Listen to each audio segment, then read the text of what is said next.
మురళీ నాయక్ చిన్నవాడైన రాష్ట్రంలో చాలామందికి పెద్దలకు కూడా స్ఫూర్తిదాయకంగా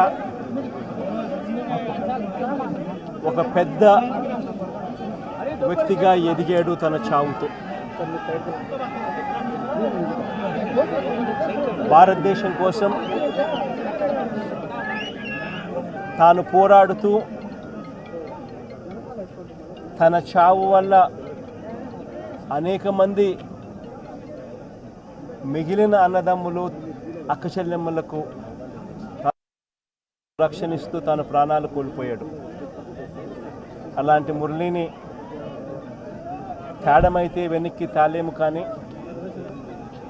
కానీ మురళి చేసిన త్యాగానికైతే మాత్రం ఆంధ్ర రాష్ట్రంలో ఉన్న ప్రతి ఒక్కరం కూడా మురళికి ఇప్పటికీ కూడా రుణపడే ఉంటాం. రాష్ట్ర ప్రభుత్వం మొట్టమొదటిసారిగా ఏ జవాన్ చనిపోయినా కూడా ఆ జవాన్లకు ఇటువంటి ఘటనలో ఏదైనా కానీ ప్రాణాలు కోల్పోతే, దేశం కోసం పోరాటం చేస్తూ ప్రాణాలు కోల్పోతే 50 లక్షల రూపాయలు ఇచ్చే సాంప్రదాయం మొదలుపెట్టింది వైఎస్ఆర్సీపీ ప్రభుత్వ హయాంలో మొదలుపెట్టినందుకు చాలా సంతోషపడతా ఉన్నాం. ఆ సాంప్రదాయాన్ని కొనసాగిస్తూ ఇప్పటి ప్రభుత్వం కూడా 50 లక్షల రూపాయలు మురళి కుటుంబానికి ఇవ్వడానికి ముందుకు వచ్చినందుకు ఈ ప్రభుత్వానికి కూడా కృతజ్ఞతలే.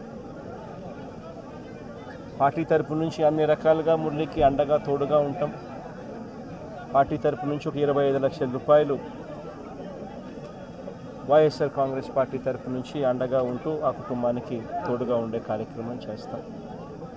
మనిషిని తాలేకపోయినా కూడా తాను చేసిన త్యాగానికి అందరం కూడా అండగా తోడుగా ఉండే కార్యక్రమం అయితే ఖచ్చితంగా జరుగుతుంది. ఇలా కుటుంబానికి మంచి జరగాలని, చనిపోయిన మురళికి తన ఆత్మకు శాంతి కలగాలని దేవుణ్ణి మనసారా కూడా కోరుకుంటాను.